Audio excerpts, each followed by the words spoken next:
তো দর্শক, আজকে আপনারা যে ঘটনা সম্পর্কে জানবেন, এই ঘটনার শেষে কিন্তু রয়েছে একটি দারুণ টুইস্ট। তো এবার ঘটনা প্রসঙ্গে আসা যাক। তো দীর্ঘ 10 বছর ধরে হামিদ শেখের সংসার, এবং তিনি 17 বছর যাবৎ প্রবাস যাপন করেন, এবং সেখান থেকে যা ইনকাম করেন সেটা তার প্রথমে পরিবারের কাছে পাঠালেও পরবর্তীতে তিনি তার স্ত্রীর অ্যাকাউন্টে সেগুলো পাঠান, এবং তার একটি ছেলে সন্তানও রয়েছে। বউকে কি কি দিয়েছো 9 বছরে? বউকে সবই দিয়েছি। কি কি যা লাগে মেয়ে ছেলে। আরে বলো, একটা দুটো পাঁচটার নাম বলো। কাপড় চোপড় দিই, খাবার দিই, আর সব কিছু দিই। যত বিদেশের টাকা সব ওর অ্যাকাউন্টে ছাড়তাম। 4 বছরের টাকা সব সেরিজ ওর অ্যাকাউন্টে। তো বিভিন্ন পারিবারিক বিভিন্ন কারণে তার স্ত্রী কিন্তু অবস্থান করে বাপের বাড়িতে, এবং তার স্ত্রীর রয়েছে বিভিন্ন অভিযোগ। সেক্ষেত্রে তিনি জানান যে তার শ্বশুরবাড়ির পক্ষ থেকে তার উপর নানা ধরনের অত্যাচার করা হয়, প্লাস তার ছেলের বিভিন্ন অসুখ এবং পড়ালেখার খরচ নাকি হামিদ শেখ বহন করেন না। তুমি ওই বাড়িতে কতদিন সংসার করলে? 8 বছর। ওখান থেকে চলে এলে কেন? শ্বশুর জ্বালাবো, স্বামীর জ্বালাবো, ঠিক মতো খেতে বলতে দিত না, বাচ্চার পড়াশোনা করাতো না, তার জন্য কি সংসার ছাড়া যায়? তো এই জন্য তিনি বাপের বাড়িতে অবস্থান করছেন।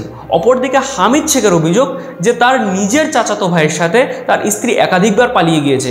এমনকি প্রথম যখন পালিয়ে যায় তখন তিনি সেটাকে মেনে নিল, পরবর্তীতে যখন পালিয়ে যায় তখন সেই বিষয়টি মানতে তিনি অস্বীকার করেছেন। বউ থাকে না কেন? বউ থাকে না, এখন ওই জানে ওর কি হয়। তো একজনের সাথে তো ভালোবাসা আছে, আমার স্বাস্থ্য ভাইয়ের সাথে। আচ্ছা, স্বাস্থ্য ভাইয়ের সাথে ভালোবাসা আছে, ওই নিয়ে সবসময় আমার নিয়ে ঠোকোমুখি নিয়ে বড় অশান্তি করতে আর যা তো কথা আবার। হ্যাঁ, হ্যাঁ, কোনটা? চাচাতো ভাইয়ের সাথে যে সম্পর্ক। হ্যাঁ, আমার গ্রামের সব হিন্দু মুসলিম সবার কাছে শুনবা। আচ্ছা, এমন কোনো লোককে বলতে পারবো যে না। আচ্ছা, ওরা বলে হ্যাঁ, কি দেখেছে? একবার চলে গিয়েছিল তো বনগাঁর দিকে চলে গেল, নিয়ে আসলো শ্বশুর শাশুড়ি, নিয়ে আসলো, নিয়ে এসে বললো শ্বশুর শাশুড়ি বলে যে দেখ বাবা একবারই তো করলো, ভুল ঠিক আছে, তুমি ক্ষমা চাই দিও। বললাম ঠিক আছে।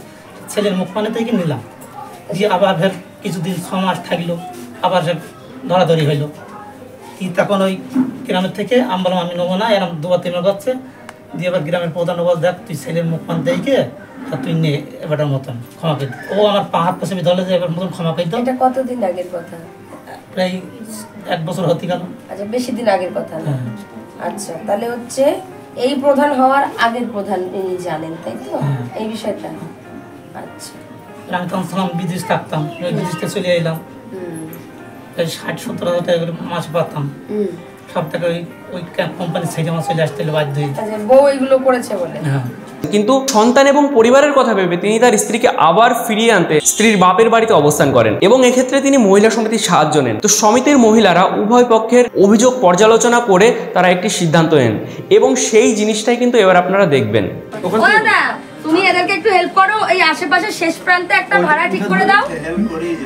আচ্ছা, তুমি তো ভালো দাদা, তোমার কি কোনো আপত্তি? হ্যাঁ, তোমার কি আপত্তি আছে এখানে ভাড়া থাকতে? ঠিক আছে, কেস কামারি চলুক। ও তুমি ওকে ভালোবাসা দিয়ে জয় করো। দাদা, ও দাদা, আজকে বুনাই থাকবে? আরে হাসো কেন, বলো। আরে তুমি বললে তোমার বাড়ি, তোমার এ বাড়িতে থাকো 2 বছর, ও কি ওইভাবে জোর করে থাকতে পারে? বুকের বাটায় বল আমি থাকবো এখানে, বলো যে হ্যাঁ ঠিক আছে থাকবে। থাকবে ছেলেটা? বাবু বাবু আসো আসো, কই ছেলে কই? বাবার কাছে যাও একটু, তোমার বাবা একই যাও।